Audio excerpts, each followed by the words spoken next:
So, the film is nearly coming out. How do you feel? Nervous? Excited?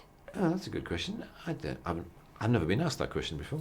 That's interesting. I'm reasonably confident because I quite like the film, and I don't like all the films that I've made, but I feel reasonably confident about this one because I think it's got some funny stuff in it. I enjoy a lot of the scenes, and when I saw it in its final version at the end of post-production, that I thought, actually, this feels good, and I think it's got an energy to it which I like. I like the fact that it doesn't let up; it keeps going. There isn't really time to get bored, even if you find a scene boring. There's another scene coming along very quickly.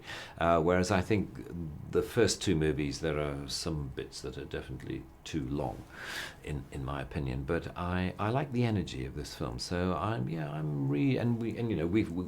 we tested the film quite a lot. So I've already sat in cinemas with people watching it and getting their reaction.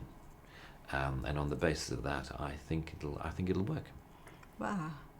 I never heard such an objective opinion about your own film. It's so accomplished opinion.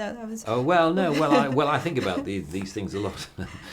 So this is since 7 years since you done the last one. Yeah. Is this kind of surprised incident, or were you planning this? Or no, we weren't planning it, but must have been about 3 years ago, we started thinking about what I might do next, what I wanted to do next. And I've always enjoyed, the character of John English. I think he's a funny man. He's ridiculous in so many ways. He's ambitious, but he's not very skilled. But he loves the world he inhabits. He loves the world of James Bond. He loves the cars and the suits and the exotic locations. And yet he's not as good as he thinks he is. That's the essential joke about Johnny English. He thinks he's this good when actually he's only this good. And we enjoy exploiting that, the gap for comic effect. And then when the idea, so we started working on a script, and I liked the way the script was developing. I liked this idea of the analog versus a digital worlds colliding. And I knew that John English would love the analog side, and would be keen to use it on his digital nemesis. So the basic idea felt good enough to want to make a movie, and Universal and Working Title wanted to make the movie as well, so we went ahead. Your funny action is a lot physical. Yes. So are you nervous about, can I cope with this, or are you fit to play any action? You can't do everything, but I did try to be as fit as I could be for the filming, which we had a problem in the second John English movie when I tore a muscle in my calf, in my leg, and as a result we had to, we lost nearly a week of filming, and that's not something you want. You don't want to hold up filming because it's a very expensive business. So I tried to make sure that I was fit enough to do anything that I did in this movie, and I managed to be fit enough, and I had a physiotherapist on set to make sure that I stayed fit, and I got to the end okay, so that was good. You once announced that Mr. Bean is retired somehow. Is retired? Yes, is he? Well, he sometimes appears, doesn't he? He is retired, but he sometimes comes out of retirement to make commercials and things like that. So he's obviously not completely recluse. Whether we do anything more with him, I really don't know. We might. I think it's unlikely that we'd make another movie or another TV show, but you never know. How you take this John English as a character differently from Mr. Bean? Well, he's a different man. I think they've got some things in common. I think they're both quite selfish, quite self-centered, but at the same time they're both very determined. In a funny, I think Johnny English is very brave. Actually, he's quite a courageous man, and that's quite an endearing quality, I think, of his. But at the same time, he's not very good. As I say, he's not as good as he thinks he is. That's the essential problem. So I enjoy playing them both, and I don't have a favourite between the two. And obviously Johnny English is slightly the more verbal, and Mr. Bean is slightly the more visual. But as you said earlier, there's a lot of visual comedy in Johnny English as well.